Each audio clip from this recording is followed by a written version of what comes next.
Bonjour, ici Marc-Antoine au centre du VR à Saint-Nicolas. Aujourd'hui, on va faire la démonstration d'une Kodiak 3371 FL-SL.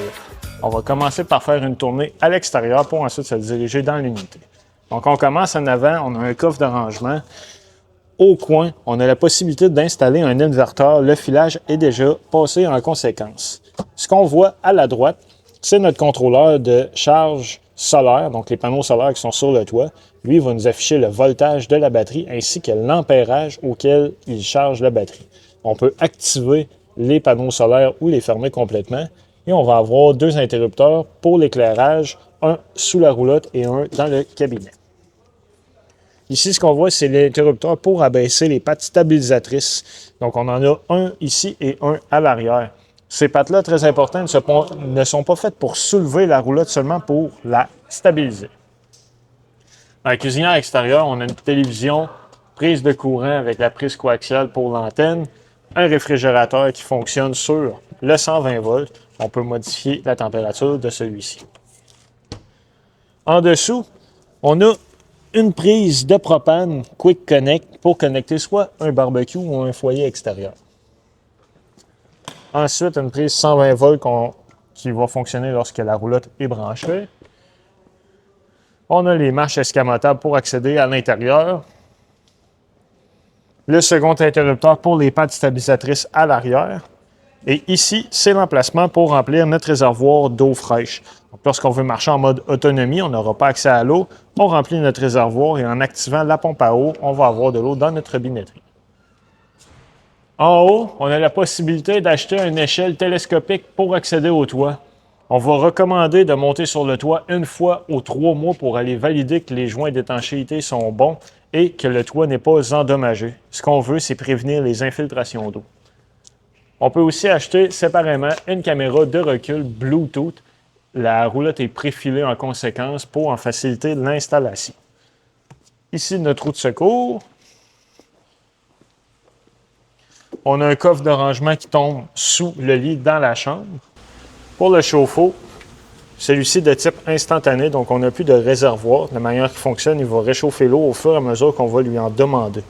On doit mettre l'interrupteur à on ici et le reste des commandes vont se faire à l'intérieur de la roulotte. Le fil qu'on vient connecter, 50 A, 120 volts, juste ici. City Water Connection, c'est pour connecter l'eau de la ville ou du camping. Et à la droite, on a un tank flush. Le tank flush, lui, ce qu'il fait, c'est qu'il va rincer notre réservoir d'eau noire quand on commence à avoir des mauvaises odeurs ou trop de solide à l'intérieur. Il va les dissoudre.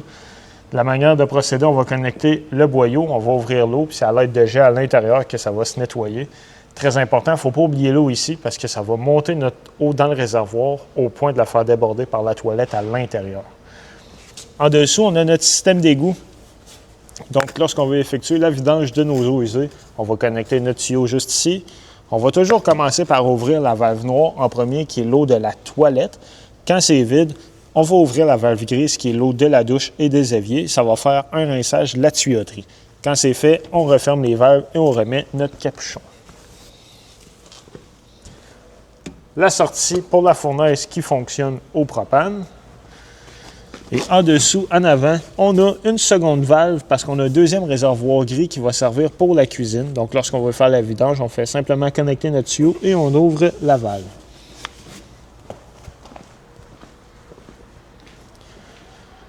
Notre coffre à l'avant avec une lumière détecteur de mouvement. Et ici, on a une patte électrique, interrupteur pour l'éclairage. On peut monter et baisser. Sous le coffre, on peut installer 2 batteries 20 livres de propane. Et on a le compartiment pour installer 1 ou 2 batteries 12 volts.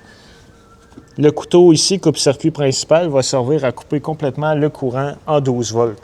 Donc, si on utilise la roulotte, on va le mettre à on et lorsqu'on remet celle-ci, on va le mettre à off. Maintenant, on va se diriger à l'intérieur.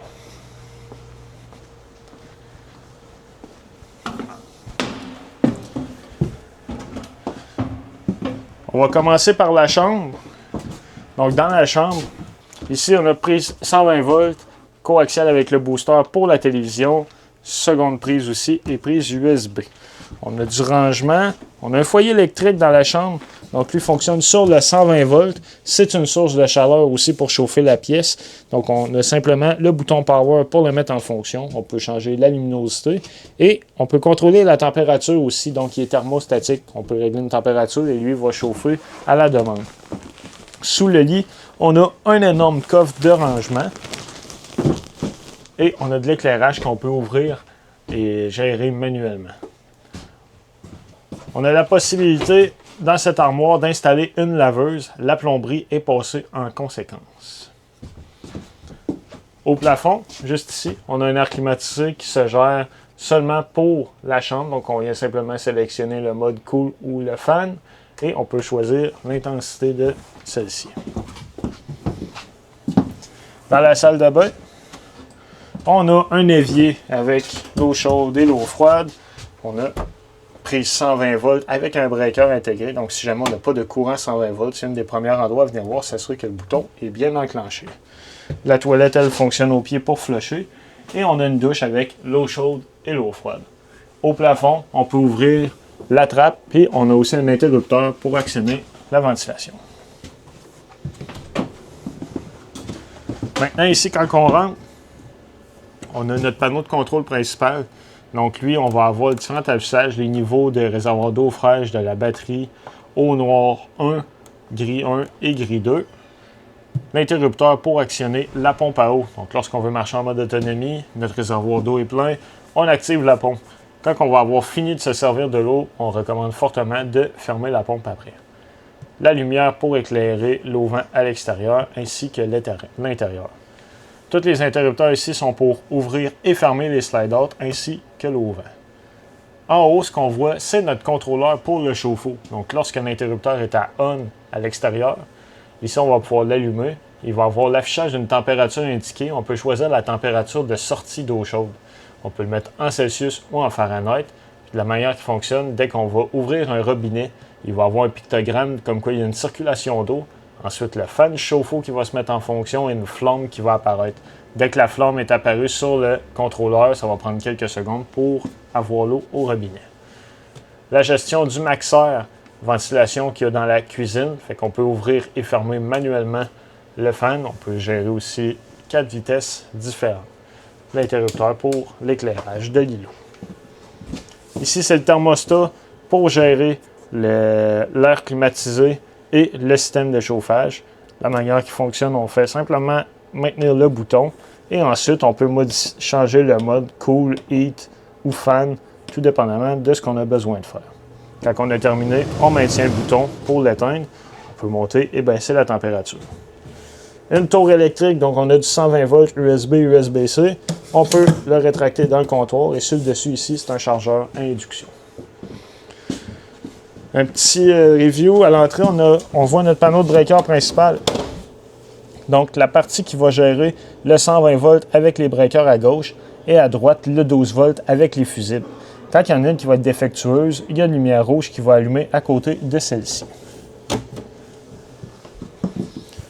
On va avoir du rangement, notre détecteur de monoxyde de carbone qui est là. Le coin dinette, là, on peut le convertir en lit. On va simplement retirer la table, enlever les pattes et remettre la table sur les appuis de chaque côté. On repositionne les coussins pour avoir un lit. La lumière, elle, ici, s'allume directement sur la base. On a un fauteuil causeuse, donc les poignées pour déployer les repose-pieds sont de chaque côté. Et on a du rangement dans le milieu. Un divan-lit supplémentaire. Donc lui, on a simplement besoin de tirer dessus pour le déployer. On a une prise 120 volts au coin avec un breaker aussi intégré. Donc un autre endroit à venir voir, c'est sûr que le bouton est bien enclenché. Un foyer électrique, encore une fois comme dans la chambre, qui marche sur le 120 volts pour chauffer la pièce au besoin. On peut le modifier la couleur. La télévision. La manière que ça fonctionne lorsqu'on veut capter des postes digitaux disponibles, on s'assure que nos connexions de fil coaxial sont bien connectées. On va aller dans les paramètres de la télévision, aller dans la section Channel et effectuer un Channel Scan. Lui, il va détecter s'il y a des postes de disponibles dans l'environnement. Un exemple, au centre du VR, on va capter 3 à 4 postes différents. Cette étape-là est à refaire dès qu'on va se déplacer avec la roulotte qu'on va changer d'emplacement et ce pour chaque télévision. À l'arrière, on a un panneau en fait qu'on peut débarrer. Ça va donner accès à du rangement de plus et on voit les connexions de la télévision. Pour le réfrigérateur, lui, fonctionne sur le 12 volts. Donc, on peut modifier certains paramètres, la puissance de celui-ci en haut avec le contrôleur et le congélateur. La cuisinière, elle, fonctionne au propane. Lorsqu'on veut la mettre en fonction, on va simplement tourner les gaz et effectuer l'étincelle. On a de l'éclairage pour l'illuminer. La hotte, donc on a la partie lumière et la partie fan. Très important, si jamais on trouve qu'il n'y a pas de tir d'air, allez voir à l'extérieur, il y a une trappe qui peut se barrer, fermer, donc on doit s'assurer de la débarrer pour que l'air puisse bien s'évacuer. On a une micro-ondes conventionnelle comme on a à la maison, 120 volts, et une tour électrique supplémentaire juste ici. Dans le milieu, on a notre évier principal avec l'eau chaude, l'eau froide. On a différentes fonctions sur le pommeau. Du rangement, évidemment, dans l'îlot. Dans la roulotte, il y a une pochette dans laquelle on a tous les manuels d'utilisateurs des électros. Donc, réfrigérateur, télévision, les foyers électriques, cuisinières. Si on a des questions ou qu'on veut effectuer une programmation, toutes les infos sont à l'intérieur. On peut toujours s'y référer. C'est ce qui conclut la démonstration de la Kodiak. Merci.